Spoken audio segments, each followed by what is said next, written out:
Good morning to you. We are staying on top of breaking news involving a SWAT standoff lasting several hours in the Birdland neighborhood. It's finally over. It started at about 2:30 yesterday afternoon at an apartment complex on the corner of Cardinal Drive and Cardinal Road. A 911 caller reported a man was making threats and pointed a gun at someone. Well, we're learning the standoff ended just after midnight. That man now in custody. No one was hurt. Streets are back open, and all residents are allowed to go back home. Meanwhile, today, the husband of missing South Bay mother Maya Miliete is due back in court. This comes as prosecutors have filed a new court motion to keep him in jail without bail. News 8's Evan Ronnie is live in Chula Vista now with the latest developments here. Good morning. Yeah, good morning. That's right. A judge today expected to make a decision as to whether or not that motion to deny bail will be accepted. Keep in mind, this all comes alongside him also being in court today for a protective hearing against his 3 children. So 2 decisions that a judge could make today, but it all stems back to 2020. Now, back in 2020, October specifically, Larry Miliete contacted a spellcaster, according to the motion, and requested a, quote, death spell against the man who is married. And keep in mind, this is also a man that prosecutors believe his wife had an affair with. Now, the man's wife was pregnant at the time. News 8 is not identifying the man involved, and he's not responded to multiple requests for comment. But prosecutors do believe that the man's life may be in danger if Larry Miliete is granted bail at that hearing. Now, Miliete will be in Chula Vista Court this afternoon for a separate hearing on a protective order preventing him from contacting his 3 children. Under the terms of the order, the father must, quote, have no personal electronic, telephonic, or written contact with those kids. He would also be required to stay 100 yards away from their home or school. So, November 4th was the original scheduled date for that bail hearing. The motion that was filed on October 21st will now be heard today, and that means that a judge could make that decision to possibly deny bail, which would mean that bail review hearing would not take place on November 4th, but that review could also still go forward if a judge doesn't make a actual decision today, which is also possible. So we'll likely hear from a judge today in terms of that protective order, as well as that bail review, or at least the motion to deny bail, and that all is coming up this afternoon. In Chula Vista, I'm Evan Irani, News 8. This morning, children are one step closer to being eligible for a COVID vaccine. An FDA panel unanimously recommended that Pfizer receive an emergency authorization. Several panelists did express concerns whether the decision could lead to vaccine mandates. One expert assured the panel mandates were unlikely. California's governor is mandating vaccines for kids to attend class after full FDA approval for those age groups. News 8's Chris Groh is joining us live at Rady Children's Hospital with what's next. Good morning. Yeah, good morning, Eric and Stella. And look, that California state mandate that does apply for those who are fully authorized by the FDA. Remember, this is emergency use authorization for this age group here for ages 5 to 11. We did speak with one pediatrician who says that they support this movement going forward because it not only helps kids be protected from COVID-19, but also helps maybe even some adults who are still at risk as well, too. Their bodies can handle vaccines. They obviously get other vaccines and they do just fine. I think the important thing to remember is that COVID is not zero risk in these kids.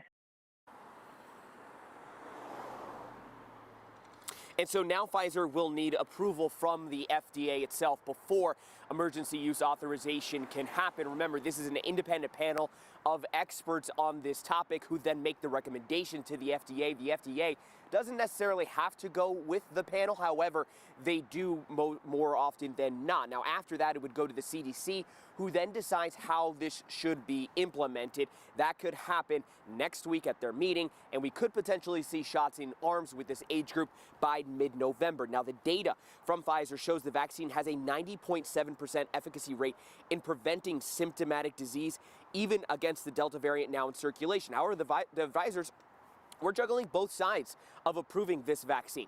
That includes the percentage of kids in this age group that currently make up the amount of pediatric COVID-19 cases. Right now, it's at 40%. So 40% of pediatric cases are of the age group of 5 to 11. But as some have pointed out, now you're talking about that group of kids potentially having some form of immunity due to antibodies. So why go ahead with the vaccine? Of course, that is something that they juggled with, but ultimately came to that decision there where they were going to approve of this for emergency use authorization. Now, we did speak with a parent here in Carlsbad, a father of a 6-year-old daughter named Layla. She has brain cancer. She finishes radiation next week, and Sean feels protecting his little girl from COVID is the best thing that he can do now. At first, we said, no way are we going to experiment, on our kids. But as we looked deeper and deeper into the science, we really came to the conclusion that they have a very good handle on this. Now, I want to show you this poll here because it was pretty interesting. It says that according to parents surveyed, 26% would vaccinate their kids right away. 40%, so a vast majority of those surveyed, would wait and see. 9% said that they would only do it if required, and 25% would definitely not vaccinate their children. Now, Sean, who you just heard from, his daughter Layla is in the Moderna COVID vaccine trial. Again, this emergency use authorization, which that panel just recommended, that is for the Pfizer vaccine. Again, Moderna not yet at this stage that Pfizer is right now. Something also interesting about the Pfizer vaccine is that it is a smaller dose technically for this age group compared to what adults get. Now, for more information on the vaccine, you can go to CBS8.com and click on that story link. Eric and Stella. Meantime, there are questions about what roles schools will have when it comes to letting parents know about positive COVID-19 cases on campus. We're going to take a closer look at the rules from the state coming up here in just a couple of minutes. And San Diego Unified is pushing forward with a new effort to include anti-Semitism in its ethnic studies curriculum.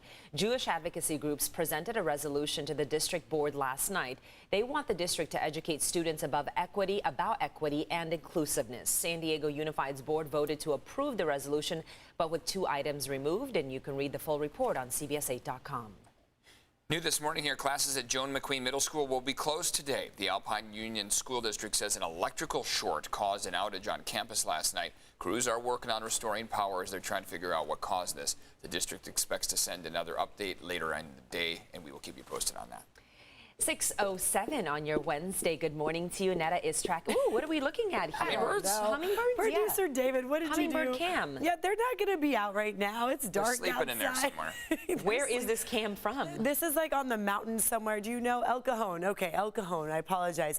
So during the day, sure, it does get some activity. They like that sugary water. Right now, there's nothing going on. But there you go. It is nice and dark. We have clear skies across San Miguel. Look at that. You can see a few stars out there, a few of the planets also as we wait for the sun to come up. Checking out your weather headlines today. Santa Ana winds are coming through this morning. They will pick up through the afternoon, tomorrow morning into tomorrow night, and then plenty of sunshine with that warmer weather. Low 80s today, near 90s tomorrow. It's going to be a hot Thursday, I'll tell you that much.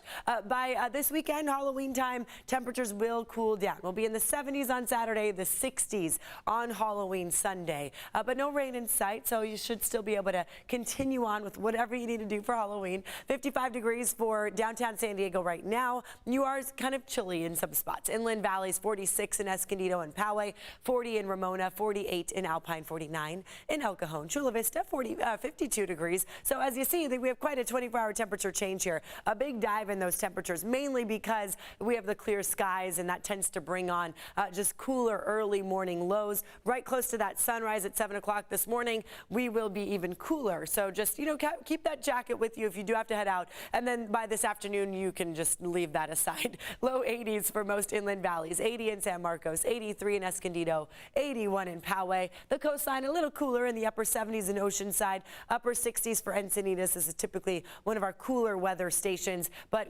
83 in Fallbrook. So overall, we are going to be above average now. Temperatures have moved up because high pressure is close to us. We also have a pretty mixed swell going on, a little from the north and the west and the south, but all of that bringing up pretty big wave heights, 5 and 6 footers right now with the potential of 8 footers. So your surf forecast, you can see it here. Rip current risk remains high. May not be the best day still to go in the water. We just had that rain, but tomorrow it's going to feel pretty hot. I could expect a lot of people wanting to have a beach day on Thursday. Jenny.